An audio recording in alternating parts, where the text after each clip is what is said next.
primary reason we started this to bring you out was to talk about the backup quarterbacks, but if there are other questions too about the spring, as I mentioned it. Coach Sweeney said yesterday that he thought that Cole had made a marked step ahead of Tony at this point. And you'd indicated earlier some of the same things. Yeah, I think Cole is through 12 practices. I think that they've pretty much had about the same number of reps as you look when you start counting reps during spring, and just seeing who's kind of got the leg up advantage, who's ahead of each other, and I would say Cole is at this point in time. I think I think Cole is a little bit more confident in his ability. Not that Tony's not. Tony's done a good job. I'm really proud of Tony, but I think as far as settling in and understanding how to manage the game, being able to make some plays with his feet, I think Cole's a step ahead. Again, it's nothing bad about Tony. It's just the fact if you look comparative, Cole's a little ahead.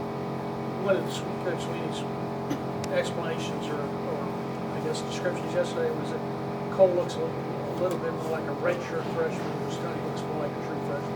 I think Coach is right on. I think that's probably as a good way of summarizing those two guys as any. Cole is. I mean, he seems like he's a little bit more seasoned, a little bit more veteran. Coming from the background he's came from, with his dad playing in the league, you can tell he's probably been around the game of football his whole life. I still think Tony's going to be a great quarterback for us, but I think at this point in time, I think Cole is ahead. Just out of curiosity, have you ever used multiple quarterbacks in a given season, not involving injury? I mean, is that something? Have I ever done that? No, and I really have no desire to do that. I have a hard enough time managing one, much less two, but without, an injury or so. But no, I really, I don't think that's going to be even part of the equation. I really don't. I think it's just going to be, this is our guy, this is who we're going to go with, and we want a guy that's going to manage the game for us. How much film have you seen on Cole coming in spring? Just in his high school days? Well, from high school, I saw a little bit of film on him, and know that he came from a great program, very well coached. You can tell that, he's both he and Tony, coming from quality programs that have won in the past, and again, it was always encouraging when you see that. I don't know if you had a relative to expectation coming in. It seems like he's gotten bigger in the couple weeks. Well, it's pretty tough. I'm pretty hard on them right now. I mean, they can tell you that, and I love them to death. But I'm going to be pretty hard on them right now. But I had high expectations for them. They've upheld those expectations. But still, we're not. Yes, you should be a freshman or a senior in high school, but you made that decision, and now we're going to ask you basically, all right, you've got 12 practices underneath your belt. I don't want you to be a true freshman anymore. I want you to be a redshirt freshman. So it's we're going to hold them accountable, but they've done a great job. Again, I've been real pleased with them. Would it be fair to compare the skill sets, which strengths Cole may have, which strengths Tony may have? Yeah, the thing I like about Tony, Tony is a guy that is just really, he's really level all the way across. He's never too high and he's never too low. And I really like that about him. You don't see him rattled very much. Cole has a lot of the same characteristics, but you can sense, Cole's personality. You can see him. He'll get excited at times, and then when he has a bad play or two, he gets real down on himself at times. And that's just the competitiveness in him. I'd like to get that out of him. I think Cole has got right now, probably a little bit stronger of an arm than Tony. I think Tony's release is a little bit quicker than Cole's. One of the things that I've got and we've really worked on, I put it in their evaluation from Saturday scrimmages. Cole he's so long, so wide in his drop that it slows his release down. So we've got to shorten his drop, his steps on his drop to get the ball out a little bit quicker. Where Tony's got a quicker release.